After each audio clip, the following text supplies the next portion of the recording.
Mesdames et messieurs, bienvenue à WWE TLC. Et nous accueillons tout de suite Monsieur Seth Rollins, celui qui a osé s'opposer à l'autorité de WWE. Il est totalement fou dans sa tête. Et attention, mais qu'est-ce qu'il va nous faire aujourd'hui, Seth Rollins? Oh là là, il a le feu, il est totalement babyface à fond la caisse. Et oh mon Dieu, il est venu avec un gilet jaune. Mais ce mec est totalement fou. Et oh attention, voilà Brock Lesnar.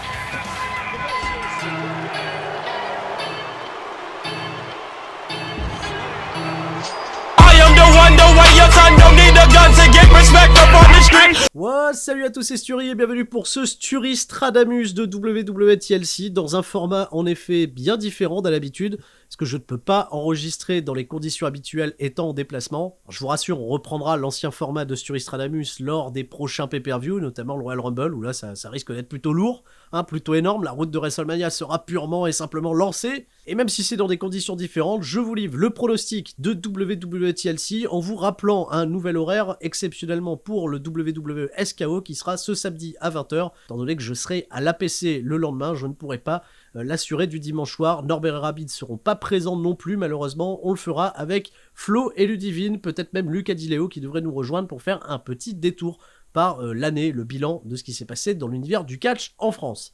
Voilà, maintenant que l'introduction a été faite, on est parti, WWE TLC, oh là là, ça va être totalement incroyable, il y a 12 matchs sur la carte, c'est une carte fleuve, aucun match annoncé dans le kick-off, alors je sais pas ce qu'ils vont nous faire, ils ont de la place pour nous mettre des choses dans le kick-off, du côté de SmackDown, Shinsuke Nakamura est encore une fois absent, on sait pas où il est, on sait pas où il va, nous ferons peut-être un match contre le bouche-trou de luxe, à savoir Monsieur Rousseff. Du côté de Raw, les championnats par équipe ne sont pas défendus, mais très bien, on a des nouveaux champions d'ailleurs. Si vous avez suivi, Chad Gable, Bobby Roode, les nouveaux champions par équipe de Raw qui ont battu les Authors of Pain dans un match 3 contre 2. Drake Maverick a été le maillon faible, Drake Maverick qu'on peut saluer d'ailleurs, qui n'a pas uriné depuis 2 semaines sur les écrans. Voilà, c'est pas mal. Enfin, pas uriné sur les écrans, mais uriné aux écrans. Enfin, on l'a pas vu pisser, tu vois, sur la robe de Bobby Roode pendant 2 semaines. C'est quand même fantastique, bravo WWE d'essayer de relever le niveau de ce programme. Des mecs sont devenus champions par équipe dans un match 3 contre 2. Est-ce qu'on est véritablement un Monday Night Raw ou est-ce qu'on est à WCW Monday Nitro? C'est ma question. Un moment, stop, arrêtez de nous prendre pour des billes. Pas de match dans le kick-off, je le disais, mais des matchs par contre qui se retrouvent dans la carte principale, j'étais pas prêt. Cruiserweight Championship Match. Buddy Murphy défend son championnat contre Cedric Alexander. Encore une fois, c'est des Cruiserweight dans la carte principale. 205 Live à l'honneur avec... Bon, c'est sûr que c'est du réchauffé. Buddy Murphy contre Cedric Alexander, on l'a déjà eu plusieurs fois dans l'année. C'est pas pour autant que ça a été mauvais. C'était une très belle affiche, ça devrait être encore une fois très intéressant et surtout...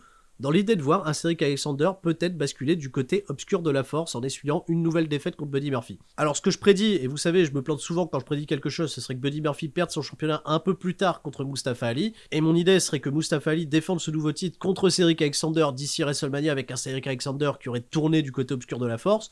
Ça pourrait être bien, ça pourrait être fun. Enfin, dernière remarque quand même sur 205 Live, c'est un peu dommage, j'ai l'impression que la carte tourne vraiment autour de 3 catcheurs ces derniers temps, et ça risque de l'être jusque WrestleMania. Je suis un peu triste de pas voir de nouvelles têtes arriver en haut de l'affiche. TLC match, il nous faut bien entendu un match de chaise, voilà, un match de chaise, vous avez bien sûr souvenir que des matchs de chaise, c'est toujours incroyable, à TLC, citez-moi un match de chaise qui a révolutionné votre manière de voir du catch. Aucun. Si, quand même, Baron Corbin contre Kalisto. Moi, j'avais bien aimé. C'était une époque où j'aimais bien Baron Corbin. Caillou, tu me manques. Rey Mysterio contre Randy Orton, en effet, c'est un peu les vieux de la vieille qu'on ressort du placard, mais de ce qu'on en voit, en tout cas en weekly, des qualités physiques de Rey Mysterio et de Randy Orton, j'ai vraiment l'impression qu'on peut avoir un très bon match entre les deux, qui donne un peu plus de momentum à Randy Orton pour s'envoler vers un programme très consistant du côté de WrestleMania. Je pense pas que Randy Orton ait passé toute son année dans la mid-card de SmackDown pour ne rien avoir d'ici WrestleMania. C'est quand même un bon gros sacrifice, donc Randy Orton va gagner le match. Rey Mysterio saura se reclasser après avec le championnat des États-Unis, ça devrait être plutôt divertissant, pas trop long et juste ce qu'il faut pour peut-être bien ouvrir la carte. J'aimerais bien que ça soit même l'opener. On a eu un match de chaise, on va bien entendu avoir un match de table avec Natalya contre Ruby Riott. Non mais sérieux les mecs, je n'ai pas du tout envie de voir Jim Neidhart dessiner sur une table et d'utiliser le prétexte de sa mort pour essayer de nous rendre Natalya crédible d'une seconde. Non mais sérieusement quoi, c'est triste. C'est très très triste ce qui se passe. Moi, ça me met un malaise totalement fou. Et si l'idée derrière tout ça est de nous construire une Ruby Riott peut-être pertinente pour être une challengeuse au championnat de Ronda Rousey en attendant WrestleMania, c'est vraiment pas la bonne idée. Je n'ai pas envie de voir Natalya pleurer dans le ring et utiliser ce prétexte pour une storyline où Ruby Riott vient se moquer d'elle. Je pense pas que Ruby Riott soit une mauvaise personne au point d'aller se moquer de la mort de quelqu'un. Et ce serait presque nous dire que voilà, c'est Jim Neidhart, depuis qu'il est mort, il est plus over que de son vivant, quoi. Non, sans déconner. Ça sera une victoire de Ruby Riott, mais je resterai pas 10 ans sur ce programme. Et désolé si vous partagez pas le même avis que moi là-dessus. Je suis rarement très à l'aise avec ce genre d'utilisation de la vie réelle pour construire des choses. C'est comme si demain, tu vois, Roman Reigns, il lui arrive un malheur et que derrière WWE construise toutes ses storylines là-dessus avec Dean Ambrose qui dit ah bah il est mort, bah c'est bien fait. Non, à un moment, soyons sérieux, les mecs avaient vraiment matière à construire Natalya Ruby Riott d'une autre manière. Bon, je vais arrêter de faire la pleurnicheuse, les copains. Match de l'échelle, avec bien entendu une ceinture à aller décrocher. Non, pas du tout, ça sera un ladder match pour aller décrocher une guitare. Elias contre Bobby Lashley, et la guitare, une fois qu'elle sera décrochée, pourra être utilisée comme arme. C'est-à-dire que, en fait, c'est une guitare on a pole. Sauf que c'est pas une on a pole, c'est on a ladder. Voilà, c'est... Oui, parce que c'est pas quand tu décroches la guitare que tu remportes le match, ça sera quand tu l'auras utilisé ou quand tu auras fait le tomber, j'en sais rien, ils ont pas été précis, mais à un moment est-ce qu'on a besoin d'être précis, ou à un moment est-ce qu'on a véritablement besoin d'un programme entre Elias et Bobby Lashley? Je suis pas bien, je suis pas bien. Est-ce que ce match est un prétexte pour nous faire à nouveau des gros plans du fessier de Bobby Lashley en train de grimper sur une échelle? Est-ce qu'à un moment, vous avez imaginé Bobby Lashley en train de grimper à l'échelle? Je suis vraiment pas bien sur ce programme. Non mais sérieux, on va vraiment avoir ça à TLC? Bon, ça va pas durer longtemps, j'aurai le temps d'aller pisser au moins. Oh là là là là, c'est compliqué, je dois pronostiquer ça, mais ça ne sert à rien. Est-ce que ça va aider l'univers à un moment de pronostiquer un match entre Elias et Bobby Lashley? Donc un plouf plouf, ça ne sera pas toi, bah je vais choisir Elias, voilà, Elias, parce que ce sera peut-être une bonne raison de ne plus voir Bobby Lashley apparaître sur les écrans ou apparaître dans ce genre de programme qui n'apporte rien. Bobby Lashley, c'est peut-être la pire décision de WWE d'avoir ramené ce catcheur en 2018. On a eu un match de chaise, on a eu un match de table, on a eu un match de l'échelle, et là on a quoi? La finale du Mix Match Challenge match. Qu'est-ce que c'est que ce truc? Ça existait ça vraiment? On va vraiment voir ça? Alicia Fox et Jinder Mahal contre R-Truth et Carmella? Oh là là là là là là. Déjà que j'ai rien compris à ce tournoi où il y avait un système de points puis après un système d'élimination. J'ai strictement rien compris. Les équipes elles se déformaient, elles se reformaient. Enfin bref quoi, un bordel sans nom qui a juste été un grand prétexte à nous faire de la grosse comédie, et WWE par moments fait bien de la comédie, mais j'ai l'impression qu'avec le Mix Match Challenge c'était de la comédie très forcée, et sans déconner quoi, pourquoi avoir donné la danse de Fortnite à R-Truth et Carmella? C'était over il y a un an, là c'est totalement plus à la mode. Si, c'est encore à la mode, mais ça me met pas bien à l'aise, c'est comme TJP qui continue à faire des dabs en 2018, enfin bon, bref. Mais tu sais quoi? Il y a encore pire, les vainqueurs rentreront 30e de leur Royal Rumble respectif, c'est-à-dire qu'on risque de se retrouver avec Jinder Mahal, rentrant 30e, tu vois, avec la plus grande chance de remporter le Royal Rumble, et Alicia Fox pareil, tu vois, pour le championnat, pour le truc féminin. T'y crois à un moment? Vous y croyez? Non mais sérieux, il y a quelqu'un qui y croit? Est-ce que quelqu'un pense que R-Truth va éliminer tout le monde, tu vois, il va rentrer 30e, il va faire maison nette, et il va aller à WrestleMania? C'est pas possible. Il nous gâche en fait la 30e place, qui est peut-être l'entrée, tu vois, avec le plus de suspense du côté du Royal Rumble. On attend tous le 30e en se disant, oh là là, on va avoir un retour, une surprise totalement fantastique. Et là, non, il nous le bute totalement en nous disant, super, ça va être R-Truth le 30e. J'arrive pas à comprendre ce délire. Enfin bref, peut-être que je suis un vieux ringard. Peut-être que je suis un vieux gronchon, peut-être que vous adorez voir Carmella et R-Truth faire des dance breaks. Moi, j'ai pas envie de voir ça, pas particulièrement. S'ils peuvent le faire pendant que je suis parti pisser, là encore, tu vois, petite dédicace à Drake Maverick. Ça va, c'est faites ça, si vous voulez, très bien, mais bon, il y a une autre information importante sur ce match, c'est que les vainqueurs n'apparaîtront plus jusqu'au Royal Rumble. Et ben oui, ils apparaîtront plus à la télé jusqu'au Royal Rumble parce qu'ils auront des congés payés également, c'est un autre truc, voilà, c'est très bien. Donc si j'ai à choisir entre Jinder Mahal, Alicia Fox et Carmella et R-Truth qui je n'ai plus envie de voir, et ben je dirais R-Truth et Carmella. Voilà, j'ai pas envie de voir des dance breaks sans arrêt du côté de SmackDown qui est un programme qualitatif pour être gâché par un truc qui n'a aucun sens. Et Jinder Mahal, c'est toujours fun de le voir se faire casser la gueule du côté de Monday Night Raw. Voilà, le pronostic est fait, passons à autre chose. Triple Threat Match pour les championnats par équipe de SmackDown. The Bar défend ses ceintures contre les Usos et le New Day. Alors là, en fait, tu mets toute la qualité de ta division par équipe de SmackDown dans un même match et tu n'en feras rien. Voilà, c'est-à-dire tu fais juste un triple threat où il n'y a pas de stipulation. Là, c'était le bon moment, tu vois, de mettre un TLC match entre ces trois équipes parce que voilà, elles sont tout le temps imbriquées les unes entre les autres et c'est plutôt qualitatif quand on a des performances entre tout ce beau monde. Mais en fait, non, là, je pense qu'ils vont être noyés dans cette carte qui est vraiment trop condensée pour ne rien en faire. Voilà, parce que de toute façon, ça va pas durer plus de 10 minutes, là encore. Et j'ai très peur que personne ne brille, tu vois, dans cette rencontre. Donc victoire du bar, et je ne sais pas du tout où on se dirigera dans cette division par équipe, où déjà tout a été fait du côté de SmackDown, et c'est un peu triste, à l'approche, tu vois, de grands rendez-vous comme le Royal Rumble ou WrestleMania. Match simple entre Finn Balor et Drew McIntyre, à condition que Finn Balor soit sur pied. Et oui, rien n'est sûr, apparemment Finn Balor n'est peut-être pas en condition pour participer à TLC. Alors, je vais peut-être choquer tout le monde, mais ce match, je m'attends à ce qu'il soit plus un angle qu'un match. Je m'explique. Si Finn Balor est en condition pour combattre, ou même s'il n'est pas en condition pour combattre longtemps, et vous allez comprendre, étant donné que j'en ai marre de voir Finn Balor être le paillasson ou la serpillière, tu vois, de tout le roster de Monday Night Raw, j'aurais bien envie que Finn Balor ait un petit éclair de génie, un petit moment où on se dit, putain, Finn Balor, en effet, ouais, c'est vrai que c'est ça. Ouais, c'est vrai qu'à un moment, le démon peut ressurgir. Et en fait, je vois bien le démon faire son apparition du côté de TLC pour battre Drew McIntyre en 2 minutes comme il avait battu Baron Corbin il y a quelques temps. Alors là, vous allez crier au scandale parce que Drew McIntyre, attention, on touche pas, c'est quand même entité protégée, c'est peut-être notre futur top heel de 2019. Et ben justement, réfléchissez bien, Drew McIntyre ne sera certainement pas celui qui remportera le Royal Rumble et n'aura pas de combat de championnat d'ici WrestleMania. En revanche, Drew McIntyre pourrait être le premier catcheur à vaincre le démon, et ce serait cool que ça se passe du côté de WrestleMania. Si Finn Balor arrive en démon et surprend Drew McIntyre en le battant à TLC, ça peut lancer de très bonnes bases pour construire un programme entre les deux jusqu'à WrestleMania. Alors vous me direz, oui, c'est un truc qu'on a déjà beaucoup vu en weekly, etc. Mais Drew McIntyre qui battrait le démon, ça le mettrait vraiment dans une position très forte pour démarrer la saison 2019. Alors réfléchissez, c'est vrai que moi, là, j'essaye de réfléchir un peu comme un booker de WWE, et il y a des chances, tu vois, qu'il nous fasse ça, mais je pense pas que je bouderais ce programme, je pense que je l'accepterais très volontiers. Et je serais content de voir Finn Balor avoir au moins un petit moment comme ça à TLC, là où on l'attend pas, là où peut-être plus personne ne l'attend, pour avoir un petit éclair de génie. Pourquoi pas? En tout cas, sur une carte de 12 matchs, il y aura forcément des matchs qui dureront moins de 2 minutes. Ah bah voilà, un autre match qui durera probablement moins de 2 minutes, Ronda Rousey contre Nia Jax. Est-ce que Ronda Rousey va squash Nia Jax pour voilà, la récompenser de son incroyable bon comportement en mettant une droite legit sur Becky Lynch et en ayant chopé un push derrière? Enfin bref,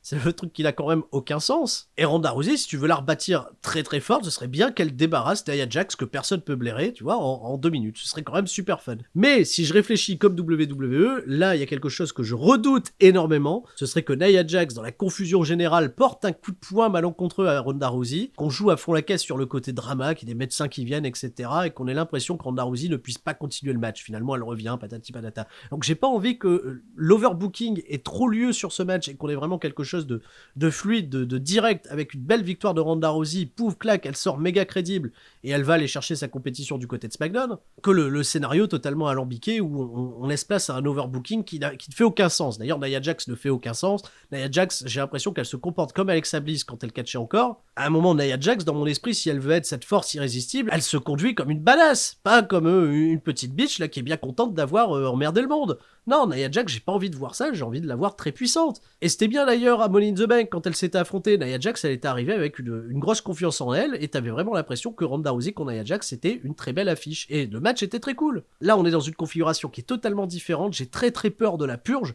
que peut être ce match, s'ils prennent pas l'option de faire quelque chose de très rapide à sens unique pour Ronda Rousey. Là où par contre le scénario risque d'être très ouvert, c'est le championnat féminin de SmackDown, dans le tout premier TLC match féminin de l'histoire. Et d'ailleurs le seul match TLC de cette carte. Charlotte Flair contre Becky Lynch contre Asuka. À un moment, soyons sérieux, celle qui sera championne à la fin de ce match n'ira pas affronter Ronda Rousey à WrestleMania. C'est-à-dire que pour tous ceux qui veulent voir Becky Lynch contre Ronda Rousey à WrestleMania, doivent s'attendre à voir Becky Lynch perdre sa ceinture ce soir. Ouais, quelque part, c'est pas un drame, parce que si elle la perd, c'est soit contre Charlotte, soit contre Asuka. Donc c'est-à-dire, à part Becky Lynch, c'est les deux seules catcheuses que t'as potentiellement envie de voir championne du côté de SmackDown. C'est pas Lana ou Peyton Royce, quoi, on est plutôt bien. Bon, gros coup d'os à WWE à avoir réussi en un mois à nous reconstruire une Asuka plutôt crédible, bah, elle est sortie over de tous les segments à SmackDown, c'est plutôt chouette. Et d'ailleurs, si vous voulez mon pronostic, il va être le suivant. Ça sera une victoire d'Asuka, qui deviendra championne ce soir. Charlotte Flair ira faire un grudge match contre Ronda Rousey au Royal Rumble, où elle va perdre, malheureusement, Charlotte va perdre, et Becky Lynch sera celle qui remportera le Royal Rumble pour aller affronter Ronda Rousey. Pour moi, c'est le scénario le plus simple, le plus évident.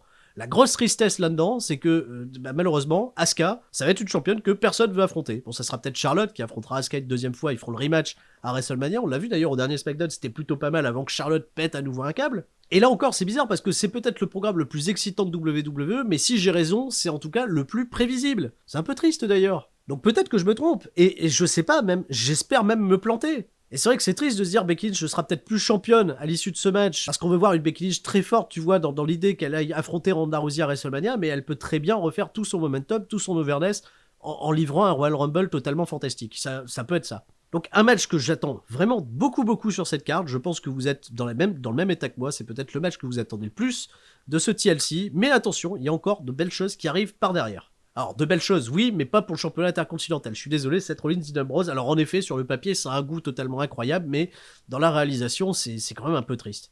Seth Rollins, il se retrouve obligé aujourd'hui, pour être un babyface crédible, d'enfiler un gilet jaune et d'aller dire ouais, Mandela Trop, c'est pas bien, Baron Corbin. Ah là là, quoi. C'est-à-dire que tu sacrifies quand même ton programme principal chez WWE, ton programme en weekly principal, pour en faire de la merde, pour justifier que Seth Rollins un jour vienne râler et dise ah là là, c'est pas bien, il faut tout changer, les fans avec moi, les fans avec moi. Et voilà, quoi. C'est comme ça qu'on crée un gros babyface en 2018. Je suis un peu triste, tu vois, je suis un peu déçu. Alors oui, j'aimerais beaucoup voir Seth Rollins, tu vois, remporter le Royal Rumble et aller affronter Brock Lesnar et nous sortir, tu vois, de la pagaille dans laquelle on est aujourd'hui avec un Lesnar champion universel. Mais derrière, j'ai pas envie que ça se fasse quand même avec un raccourci aussi fort. J'ai envie de voir Seth Rollins convaincant dans son catch aussi. Alors Dean Ambrose est un bon adversaire pour lui, mais à un moment tu te dis là aussi, est-ce que Seth Rollins sera toujours champion intercontinental avant d'aller affronter Brock Lesnar, ou est-ce qu'il va perdre ce titre pour laisser Dean Ambrose s'enterrer avec? Alors oui, parce que Dean Ambrose, s'il a fait un heel turn en sacrifiant tout ce qu'il avait autour de lui pour devenir champion intercontinental, ah là là, tu vois, là au moins, Daniel Bryan, lui, quand il tourne heel, il devient champion WWE du côté de SmackDown. C'est la classe. Dean Ambrose, c'est le sacrifice pour devenir champion intercontinental. Vous êtes sérieux? Bon, mon pronostic ira quand même sur Ambrose, même si je trouve ça pas bien reluisant, et Seth Rollins pour aller dans le Royal Rumble et le remporter pour aller faire face à Lesnar, hein. The Rock? Non, pas The Rock, s'il vous plaît. Non, arrêtez avec ces rumeurs totalement débiles. The Rock contre Brock Lesnar à WrestleMania. Soyons sérieux, 5 minutes, hein. On va quand même pas perdre un part-timer en tant que champion universel pour en trouver un nouveau. Comment ça, l'Arabie Saoudite, c'est même pas un mois après?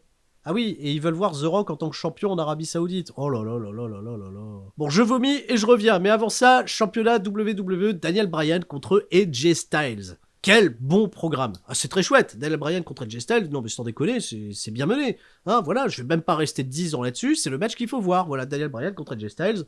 C'est peut-être les deux meilleurs workers des 10 dernières années chez WWE, qu'on réunit dans un programme où Daniel Bryan est un heel crédible, cohérent, super cool, très subtil, très intelligent. Et AJ Styles est un super héros, voilà, c'est l'histoire de Rollins foire, au moins AJ Styles, lui, peut gagner le Rumble et aussi aller affronter Brock Lesnar, voilà, ce serait peut-être une autre bonne solution, hein, si Seth Rollins se voit être un échec. Bryan, AJ Styles, bon, victoire de Bryan, et sans déconner, quoi, on va pas rester 10 ans, ça va être très bien, hein, il faudra le voir, j'en parlerai plus dans le détail une fois que le match aura lieu. Et enfin, le main event, enfin j'espère pas que ce sera le main event du show, mais en tout cas c'est le dernier match que j'aborderai ici. TLC match, j'avais dit qu'il y en avait qu'un, mais en fait non, il y en a bien deux.